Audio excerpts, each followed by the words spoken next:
I recently finished reading all 5 books of the Trials of Apollo and thought it was actually a pretty amazing series.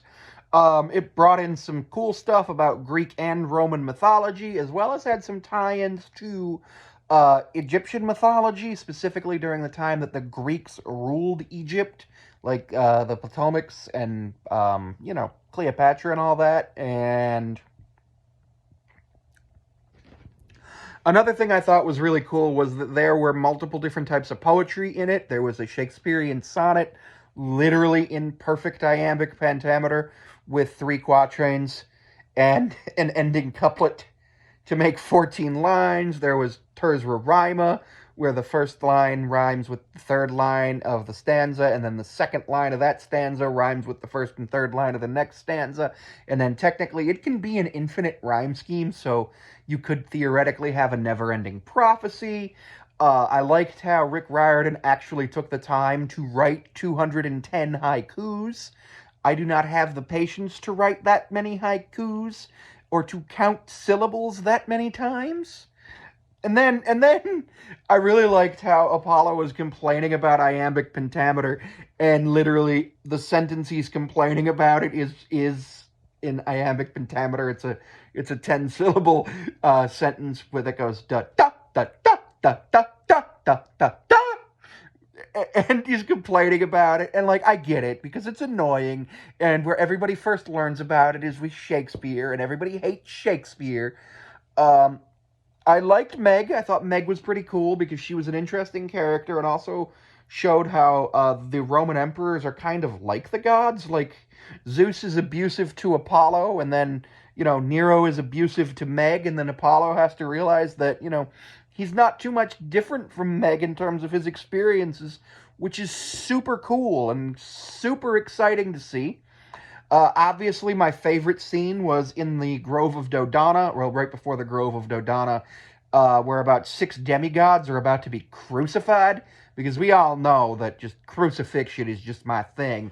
I'm always thinking about crucifixion.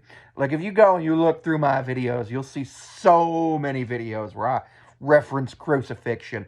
Um,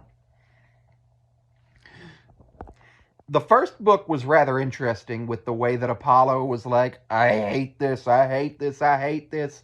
But as we literally got to see Apollo grow up, and it was really cool. The second book with the way station and with Leo and Calypso, I wasn't too much of a fan of, just because I didn't like the way it went. I didn't like the Dark Prophecy. I didn't like the Mercedes getting destroyed. But of course, I wouldn't like the Mercedes getting destroyed as a Mercedes AMG F1 Petronas team fan. But yeah, I didn't like that book. The third book was okay. The fourth book, though, where they had to go and basically they had to kill a god, and then they had to kill a dead Roman emperor, and then blow up Caligula's fleet. That was a super exciting book. That, I think, is the climax of the series because it's a pentology. So each book obviously follows the narrative structure of exposition, rising action, climax, falling action, resolution.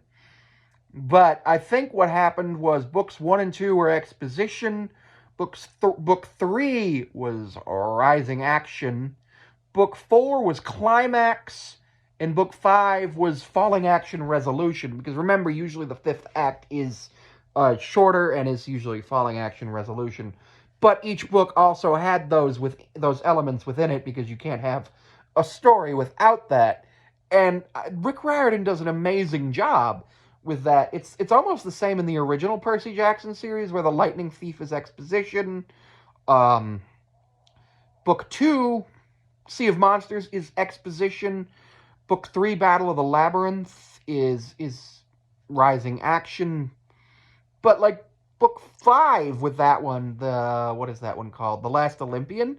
The Last Olympian, though, the climax of that book could be considered the climax of the whole series, but it could also be considered a resolution.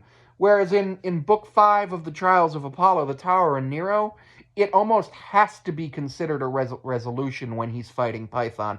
Sure, it's exciting, and everything goes after that. Or not a resolution, a descending action. and then a resolution when he's back in Olympus. Um, and the reason I say that is because it's exciting, but it's not the most vital and exciting and important part of the narrative.